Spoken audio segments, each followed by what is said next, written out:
Good morning, ছাত্ৰ ছাত্ৰীসকল। আজি আমি ক্লাছ 3 ইভিছৰ চেপ্টাৰ 3 আলোচনা কৰো। চেপ্টাৰ 3 টোৰ নাম হৈছে আমাৰ গাঁও। এখন পদুমনি গাঁও। গাঁওখন বৰ শুৱনি, চাফ চিকুণ আৰু উন্নত।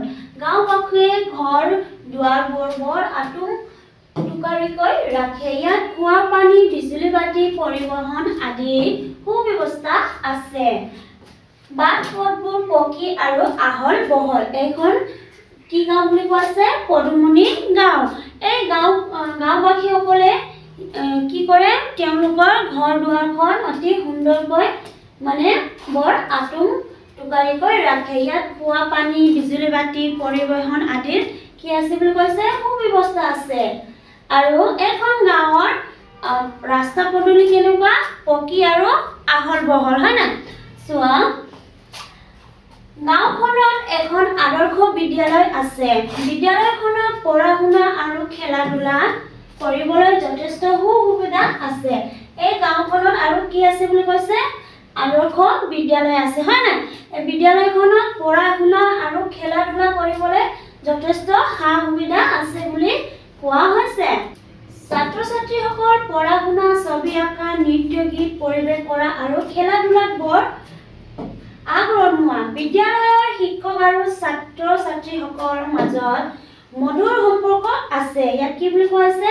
এখন বিদ্যালয়ত পঢ়া শুনা, ছবি আঁকা বা নৃত্য কৰা, গান গোৱা, এইখিনি হয় নাই? এইখিনি কি বুলি কোৱা হৈছে? ছাত্ৰ ছাত্ৰীসকলে বৰ আগ্ৰহ। আৰু বিদ্যালয়ৰ শিক্ষক আৰু ছাত্ৰ ছাত্ৰীসকলৰ মাজত মধুৰ সম্পৰ্ক আছে বুলি কোৱা হৈছে।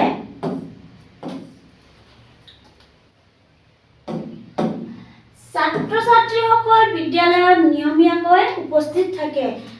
কি বুলি কৈছে ইয়াত? ছাত্ৰ ছাত্ৰীসকলে নিজৰ বিদ্যালয়খনত যেনেদৰে নিয়ম নীতি পালন কৰিব লাগে সেইখিনি ধুনীয়াকৈ পালন কৰে।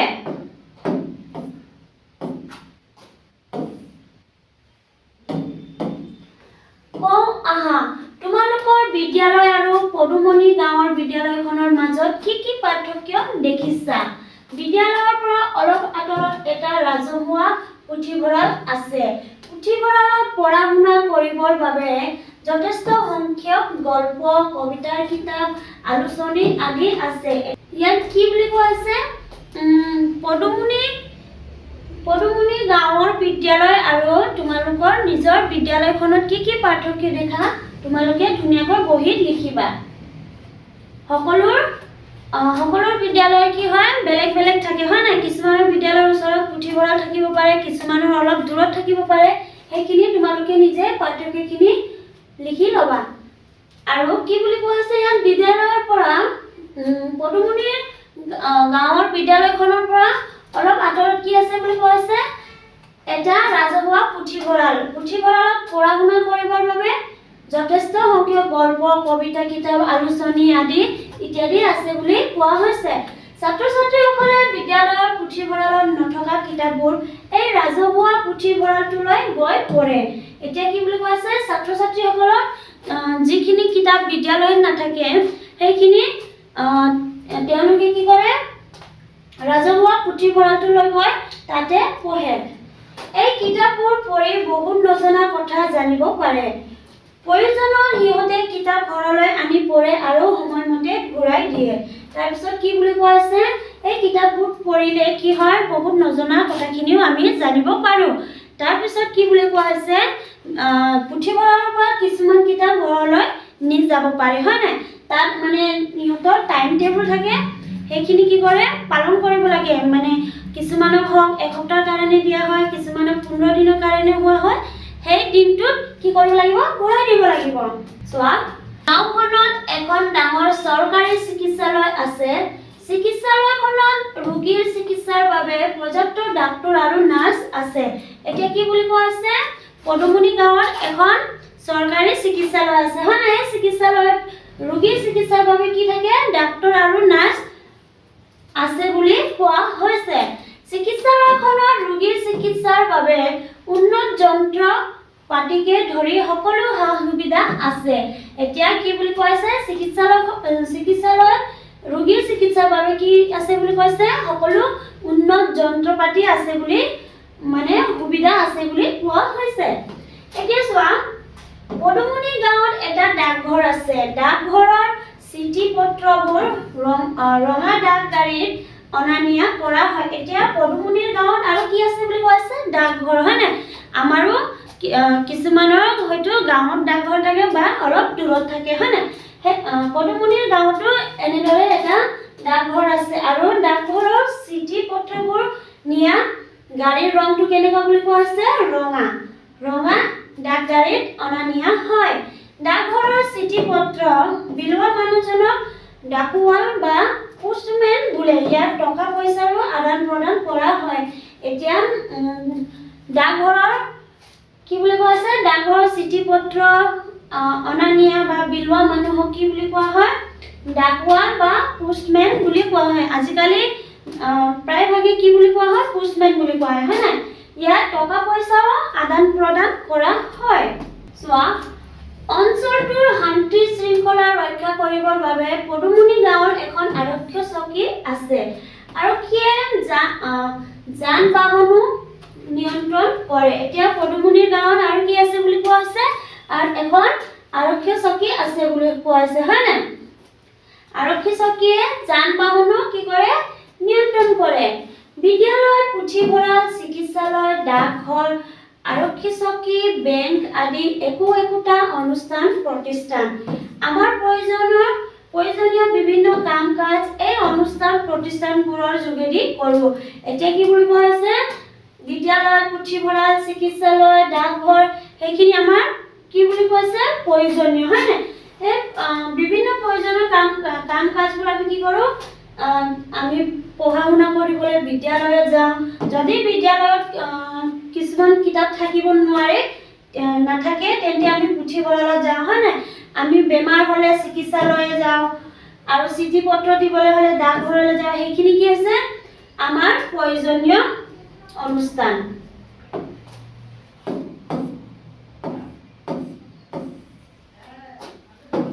এতিয়া চোৱা ক্ৰিয়াকলাপ 1 পদুমনি গাঁৱত আৰু তোমালোকৰ গাঁও চহৰ নগৰখনত কি অনুষ্ঠান প্ৰতিষ্ঠান আছে তলৰ তালিকাখনত লিখা পদুমনি গাঁৱত থকা অনুষ্ঠান প্ৰতিষ্ঠান আৰু আমাৰ গাঁও চহৰ বা নগৰখনত থকা অনুষ্ঠান প্ৰতিষ্ঠান এতিয়া পদুমনি গাঁওখনতো আমি দেখিবলৈ পাইছিলো আৰু তোমালোকৰ নিজৰ গাঁৱত বা সকলোৰ বেলেগ বেলেগ থাকিব পাৰে সেইকাৰণে মই দেখুৱাই দিছো তোমালোকে চোৱা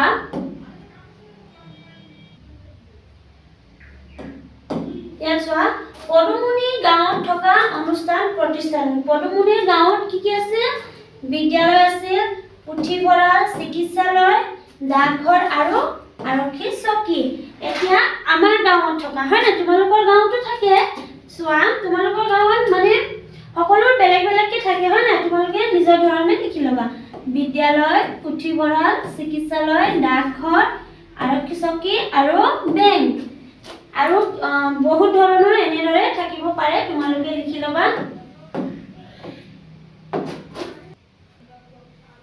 এতিয়া চোৱা ক্ৰিয়াকলাপ 2 শিক্ষকৰ সহায়ত তলৰ ছবিত দেখুওৱা ধৰ্মীয় অনুষ্ঠান কেইটা চিনাক্ত কৰি নামবোৰ খালী বাকচত লিখো আহা এতিয়া আমাক কি ইয়াত কিছুমান ছবি দিয়া হৈছে হয় না এই ছবিখিনি আমি কি কৰিব লাগিব শিক্ষকৰ সহায়ত আমি এই খালী বাকচবোৰত পূৰ কৰিব লাগিব চোৱা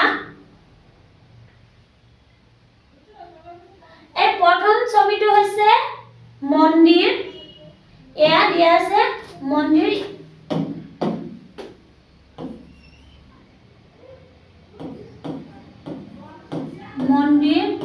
দ্বিতীয়টো হৈছে গুৰুদ্বাৰ তৃতীয়টো হৈছে চাৰ্চ আৰু চতুৰ্থটো হৈছে মছজিদ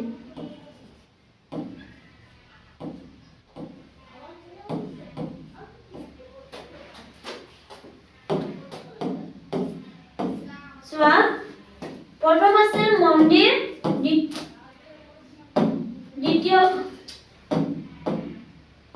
দ্বিতীয় গুৰুদ্বাৰ তৃতীয় গীৰ্জা বা হৈছে মছজিদ। এতিয়া চোৱা ক্ৰিয়াকলাপ 3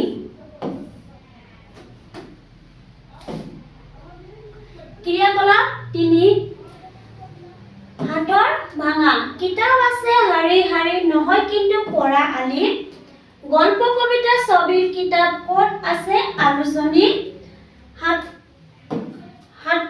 হাতৰটোৱে কোনটো অনুষ্ঠানক বুজাইছে।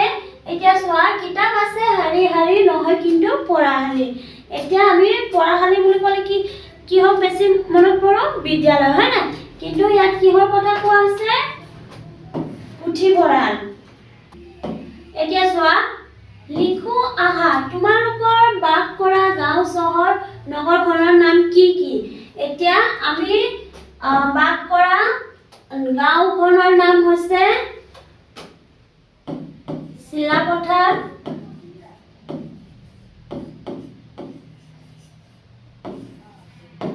তোমালোকে নিজৰ নিজৰ বাস কৰা জেগাখনৰ নাম লিখিলে হ'ল।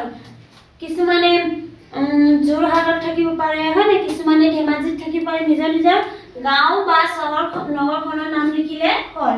2 নম্বৰ প্ৰশ্ন চোৱা তলৰ কোনবোৰ সুবিধা তোমালোকৰ গাঁও চহৰ নগৰখনত আছে। পকী পথ, বিজুলী বাতি, খোৱা পানী, চিকিৎসালয়, ডাকঘৰ, পুথিভঁৰাল। এতিয়া চোৱা উত্তৰত আমি লিখিম গাঁও। গাঁৱত কি থাকে পকী পথ, বিজুলী, পানী, ডাকঘৰ আৰু স্বাস্থ্য কেন্দ্ৰ। চহৰত পকী পথ, বিজুলী, পানী, চিকিৎসালয়, ডাকঘৰ আৰু পুথিভঁৰাল। জানি লওঁ আহা।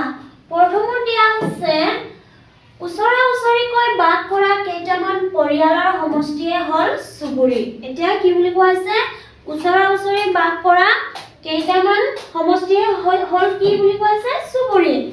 আৰু 2 নম্বৰ দিয়া আছে কেইবাটাও চুবুৰী লগ লাগি এখন গাঁও হয়। এতিয়া কেইবাটাও মানে ওচৰ চুবুৰীত আমি বহুতখিনি ঘৰ থাকে হয় নাই, সেইখিনি লগ লাগি কি হয় এখন গাঁও হয়। 3 নম্বৰ দিয়া হৈছে চৰকাৰে নিযুক্তি দিয়া গাঁৱৰ মুখিয়াল গৰাকী গাঁওবুঢ়া বোলে। গাঁৱৰ বিভিন্ন সমস্যা সমাধান আৰু উন্নয়নমূলক কামত গাঁওবুঢ়াই উল্লেখযোগ্য ভূমিকা পালন কৰে। এতিয়া সকলো গাঁৱত এজন গাঁওবুঢ়া থাকে হয় নাই। কিছুমান সমস্যা হ'লে বা সমস্যাৰ সমাধান কৰিবলৈ হ'লে উন্নয়নমূলক কামত কোনে ভূমিকা পালন কৰে গাঁওবুঢ়াই। কওঁ আহা ছবিখন চোৱা আৰু ছবিখনত কি কি দেখিছা কোৱা। এতিয়া আমি ছবিখনত দেখিবলৈ পাইছো যে চিকিৎসালয় আছে, ইয়াত চিকিৎসালয় আছে হয় নাই, শ্বপিং মল আছে, বেংক আছে, ইয়াত অটোৱালা আছে, ৰিক্সায়ে দুগৰাকী ছোৱালী কি কৰিছে মা আৰু ছোৱালীক লৈ আছে হয় নাই। আৰু ইয়াত কি দেখিবলৈ পাইছো সুইপাৰ দেখিবলৈ পাইছো, তাৰপিছত ইয়াত এম্বুলেন্স দেখিবলৈ পাইছো। এইখিনি আমি কি কৰিছো ইত্যাদি আমি সকলোখিনি দেখিবলৈ পাইছো হয় নাই। কিছুমানে গৈ আছে, কিছুমানে আহি আছে, বেংক, শ্বপিং মল আৰু খুৰাজনে কি কৰিছে ফল-মূল বিকিবলৈ লৈ আছে। এতিয়া চোৱা ওপৰৰ ছবিখন এখন নগৰৰ ছবি। বিভিন্ন কৰ্মৰ লগত জড়িত হৈ বহুতো লোকে বসবাস কৰাৰ এলেকা এঠাই নগৰৰ নাম পায়। এতিয়া কি বুলি কোৱা হৈছে বিভিন্ন কৰ্মত জড়িত হৈ বহুতো মানে লোকে বসবাস কৰা ঠাইক কি বুলি কোৱা হয় নগৰ বুলি কোৱা হয় না এলেকা। নগৰৰ ঘৰবোৰ ওখ ডাঙৰ আৰু সাধাৰণতে পকী। আমি নগৰত গ'লে কি দেখিবলৈ পাওঁ বেছিভাগ নগৰৰ ৰাস্তাখিনি পকী হয় নাই, ডাঙৰ ডাঙৰ বিল্ডিং দেখিবলৈ পাওঁ, ডাঙৰ ডাঙৰ শ্বপিং মল, ওখ ওখ ঘৰ, এইখিনি আমি ক'ত দেখিবলৈ পাওঁ নগৰত। ইয়াত বিভিন্ন অনুষ্ঠান প্ৰতিষ্ঠান যেনে শিক্ষা অনুষ্ঠান, চিকিৎসালয়, বেংক, ডাকঘৰ আদি আছে। ইয়াত বাস কৰা মানুহৰ লগতে যান বাহনৰ সংখ্যাও বেছি। এতিয়া নগৰত কি বুলি কোৱা হৈছে বিভিন্ন প্ৰতিষ্ঠান অনুষ্ঠান প্ৰতিষ্ঠান আছে, যেনে কি আছে শিক্ষা অনুষ্ঠান, চিকিৎসালয় আছে, বেংক আছে, ডাকঘৰ আদি আছে। এতিয়া আমাৰ গাঁওখনতো কি থাকে শিক্ষা অনুষ্ঠান থাকে চিকিৎসালয় আছে বেংক আছে ডাকঘৰ আছে হয় নাই কিন্তু চোৱা ইয়াত বাস কৰা মানুহৰ লগতে আৰু কি যান বাহনৰ সংখ্যা বেছি আছে বুলি কোৱা হৈছে এতিয়া চোৱা সেইমতে বাট পথবিলাকো সুচল নগৰৰ শিক্ষা অনুষ্ঠান উদ্যোগ বাণিজ্যিক প্ৰতিষ্ঠান আদিৰ সংখ্যা অধিক নগৰত নগৰ সমিতি পৌৰসভা অথবা পৌৰ নিগম থাকে এই নগৰৰ সীমিত পৌৰসভা আৰু পৌৰ নিগমে নিজ নিজ নগৰ মহানগৰত উন্নয়নমূলক কাম কাজবোৰ কৰে এতিয়া কি বুলি কোৱা হৈছে নগৰৰ শিক্ষা অনুষ্ঠান উদ্যোগ বাণিজ্যিক প্ৰতিষ্ঠান আদিৰ সংখ্যা অধিক বুলি কোৱা হৈছে এতিয়া চোৱা কওঁ আহা পদুমণি গাঁওখনৰ লগত এই নগৰখনত কি পাৰ্থক্য দেখা পাইছা এতিয়া আমি আগত দেখিবলৈ পাইছো যে পদুমণিৰ গাঁওখনত কি আছিলে বিদ্যালয় আছিলে চিকিৎসালয় পুথিভঁৰাল হয় নাই আৰু কি আছে আৰক্ষী চকী আছিল কিন্তু চোৱা ইয়াত কি আছে বুলি কোৱা আছে ইয়াত দেখিবলৈ পাইছো যে গাড়ীৰ সংখ্যা অধিক হয় নাই ইয়া আৰু ঘৰবোৰ ওখ বিল্ডিং থাকে আৰু তাৰ ৰাস্তাবোৰ কেনেকৈ বুলি কোৱা আছে পকী ৰাস্তা কিন্তু গাঁৱত পকী ৰাস্তা ইমানকৈ নাথাকে 2 নম্বৰত চোৱা নগৰৰ উন্নয়নৰ বাবে কাম কাজবোৰ কোনে কৰে এতিয়া নগৰৰ উন্নয়নৰ বাবে কাম কাজবোৰ কোনে কৰে নগৰৰ উন্নয়নৰ বাবে নগৰত নগৰ সমিতি পৌৰসভা অথবা পৌৰ নিগম থাকে এই নগৰ সমিতি পৌৰসভা আৰু পৌৰ নিগমে নিজ নিজ নগৰ মহানগৰত উন্নয়নমূলকভাৱে কাম কাজবোৰ কৰে চোৱা জানি লওঁ আহা গাঁও উন্নয়নৰ বাবে পঞ্চায়ত থাকে পঞ্চায়তৰ মুৰব্বীজনক সভাপতি বোলে এতিয়া আমাৰ গাঁও উন্নয়নৰ বাবে সকলো গাঁৱত এটা পঞ্চায়ত থাকে হয় নাই আৰু পঞ্চায়তৰ মুৰব্বীজনক কি বুলি কোৱা হয় সভাপতি বুলি কোৱা হয় 2 নম্বৰ দিয়া আছে কম জনসংখ্যা থকা নগৰত নগৰ সমিতি থাকে নগৰ সমিতিত এজন সভাপতি থাকে 3 নম্বৰ চোৱা বেছি জনসংখ্যা থকা নগৰত পৌৰসভা থাকে এতিয়া কি বুলি কোৱা আছে য'ত বেছি জনসংখ্যা থকা নগৰত পৌৰসভা থাকে পৌৰসভা গুৰিয়ালজনক পৌৰপতি বোলে এতিয়া পৌৰসভাৰ গুৰিয়ালজনক কি বুলি কয় পৌৰপতি বুলি কোৱা হয় 4 নম্বৰত চোৱা অধিক জনসংখ্যা থকা মহানগৰত পৌৰ নিগম থাকে পৌৰ নিগম গুৰিয়ালজনক মেয়ৰ বোলে এতিয়া চোৱা আকৌ আহা তোমাৰ গাঁও বা চহৰখনৰ এটি ভাল লগা দৃশ্য আঁকা তোমালোকে সকলো নিজৰ যোনে গাঁৱত থাকে যোনে চহৰত থাকে হয় নাই নিজৰ গাঁৱত থকা বা চহৰত থকা সকলোতকৈ ভাল লগা এটা দৃশ্য ইয়াত কি কৰিবা ধুনীয়াকৈ আঁকি ল'বা এতিয়া চোৱা অনুশীলনী প্ৰশ্ন উত্তৰ লিখা ক নম্বৰ প্ৰশ্ন হৈছে ডাকঘৰৰ চিঠি পত্ৰ বিলোৱা মানুহজনক কি বোলে এতিয়া আমি আগত পদুমণি গাঁৱত পাইছিলো যে ডাকঘৰত চিঠি পত্ৰ বিলোৱা মানুহজনক কি বুলি কোৱা হয় ডাকঘৰ বা পোষ্টমেন চোৱা উত্তৰত আমি লিখিম ডাকঘৰৰ চিঠি পত্ৰ বিলোৱা মানুহজনক ডাকঘৰ বা পোষ্টমেন বুলি কওঁ খ নম্বৰ প্ৰশ্ন হৈছে চিকিৎসালয়ত ৰোগীৰ চিকিৎসাৰ বাবে কোনে থাকে উত্তৰত আমি কি বুলি লিখিম চিকিৎসালয়খনত ৰোগীৰ চিকিৎসাৰ বাবে পৰ্যাপ্ত ডাক্তৰ আৰু নাৰ্ছ থাকে 3 নম্বৰ প্ৰশ্ন হৈছে আইন শৃংখলা ৰক্ষাৰ বাবে থকা অনুষ্ঠানটোৰ নাম কি হৈছে এতিয়া আমি উত্তৰত কি বুলি লিখিম আইন শৃংখলা ৰক্ষাৰ বাবে থকা অনুষ্ঠানটোৰ নাম হ'ল আৰক্ষী চকী আৰু চোৱা 9 নম্বৰ প্ৰশ্ন হৈছে দুটা ধৰ্মীয় অনুষ্ঠানৰ নাম লিখা এতিয়া আমি লিখিম দুটা ধৰ্মীয় অনুষ্ঠানৰ নাম হৈছে প্ৰথম হৈছে ঈদ আৰু দ্বিতীয় হৈছে দিৱালী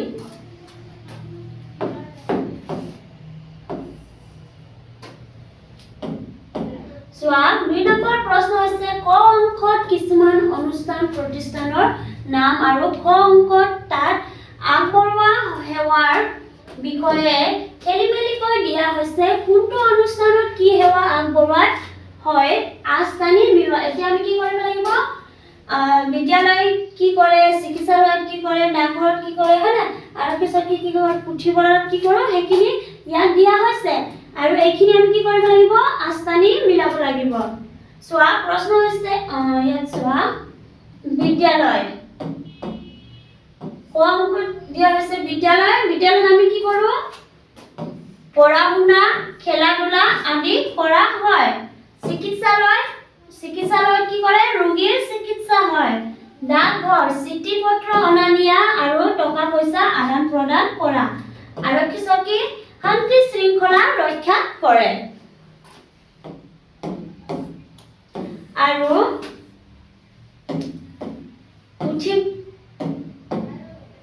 পুথিভঁৰাল কিতাপ পত্ৰ আলোচনী আদি ৰখা হয়। পুথিভঁৰালত আমাৰ কি ৰখা হয়, কিতাপ পত্ৰ আৰু আলোচনী আদি ৰখা হয়। ৩ নম্বৰ প্ৰশ্ন চোৱা, শুদ্ধ নে অশুদ্ধ লিখা। ক নম্বৰ প্ৰশ্ন হৈছে এখন গাঁৱত কেইবাটাও চুবুৰী থাকে। আমি দেখিবলৈ পাইছো যে কেইবাটাও চুবুৰী লগ লাগি কি হয়, এখন গাঁও হয়, হয় না, সেইকাৰণে এইটো হ'ব শুদ্ধ। খ নম্বৰ প্ৰশ্ন চোৱা, চিঠি পত্ৰ আদান প্ৰদান কৰা অনুষ্ঠানটোৰ নাম হ'ল কি, ডাকঘৰ, হয় না। আমি পদুমণি গাঁৱৰ ডাকঘৰত দেখিছিলো যে, পঢ়িছিলো, তেতিয়া আমি পাইছিলো যে চিঠি পত্ৰ আদান প্ৰদান কৰা অনুষ্ঠানটোৰ নাম কি হৈছে, ডাকঘৰ, সেইকাৰণে এইটো হ'ব শুদ্ধ। গ নম্বৰ প্ৰশ্ন চোৱা, পঢ়িবৰ কাৰণে কিতাপ আলোচনী আদি থকা অনুষ্ঠানটোৰ নাম হ'ল বিদ্যালয়। অশুদ্ধ, কিয়নো বিদ্যালয়ৰ পৰা আমাক কিছুমান কিতাপ দিয়া হয়, কিন্তু পঢ়িবৰ কাৰণে কিতাপ আলোচনী আদি থকা অনুষ্ঠানটোৰ নাম আচলতে পুথিভঁৰাল। কিন্তু পুথিভঁৰালত সাধু কিতাপ হল বা কিছুমান বিদ্যালয়ত নথকা আলোচনীখিনি তাত থাকে, সেইকাৰণে এইটো কি হ'ব, ভুল হ'ব।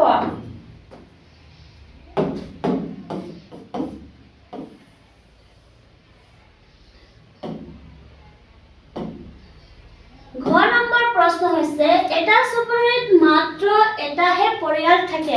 সেইটো হ'ব নোৱাৰি, কিয়নো এটা চুবুৰীত নাইবাতো বহুত পৰিয়াল থাকিব পাৰে, সেইকাৰণে এইটো হ'ব অশুদ্ধ। ম নম্বৰ প্ৰশ্ন হৈছে আইন শৃংখলা ৰক্ষা কৰা অনুষ্ঠানটোৰ নাম হ'ল চিকিৎসালয়। কিয়নো এইটো অশুদ্ধ হ'ব, কাৰণ চিকিৎসালয়ত ৰোগীৰ চিকিৎসা কৰে আৰু আইন শৃংখলা ৰক্ষা কৰা অনুষ্ঠানটোৰ নাম হ'ল আৰক্ষী চকী, হয় না। ৪ নম্বৰ প্ৰশ্ন চোৱা, তোমাৰ গাঁও বা চহৰখনৰ বিষয়ে 5টা বাক্য লিখা। এতিয়া তোমালোকে মই ইয়াত কিছুমান বাক্য লিখি দিছো, তোমালোকে নিজৰ গাঁও বা চহৰখনৰ বিষয়ে কি কৰিবা, 5টা বাক্য লিখিবা। চোৱা উত্তৰত আমি লিখিছো যে মোৰ গাঁও চহৰখন সেউজীয়া শান্তিপূৰ্ণ আৰু অনেক সুবিধাযুক্ত এটা স্থান, হয় না। ১ নম্বৰ আমি লিখিছো মোৰ গাঁও চহৰখন বৰ শুৱনি আৰু চাফ চিকুণ। ২ নম্বৰ আমি লিখিব পাৰো যে ইয়াত পকী পথ, খোৱা পানী আৰু বিজুলী বাতিৰ সুবিধা আছে। ৩ নম্বৰ চোৱা বিদ্যালয়, চিকিৎসালয় আৰু বজাৰ আছে। ৪ নম্বৰত মানুহসকল পৰস্পৰ খুবেই সদয় আৰু সহযোগী। ৫ নম্বৰ হৈছে বিভিন্ন ধৰ্মীয় অনুষ্ঠান, খেলা ধূলা আৰু সাংস্কৃতিক কাৰ্যসূচী নিয়মীয়াকৈ অনুষ্ঠিত হয়। ৫ নম্বৰ প্ৰশ্ন চোৱা, তোমাৰ গাঁও বা চহৰখনত থকা কি কি সুবিধা থাকিলেও ভাল লাগিলেহেঁতেন লিখা। এতিয়া চোৱা মোৰ গাঁও, উত্তৰত আমি লিখিম যে মোৰ গাঁও চহৰত অনেক সুবিধা থাকিলেও কিছুমান অভাৱো অনুভৱ কৰোঁ। এতিয়া চোৱা আমি কি কি লিখিব পাৰো, বা সুবিধা আছে, তোমালোকৰ গাঁৱত কেনেকুৱা সুবিধা আছে তেনেকৈ লিখি গ'লে হ'ল। ১ নম্বৰ আমি লিখিব পাৰো যে এখন উপযুক্ত খেলপথাৰ থাকিলে ভাল লাগিলেহেঁতেন।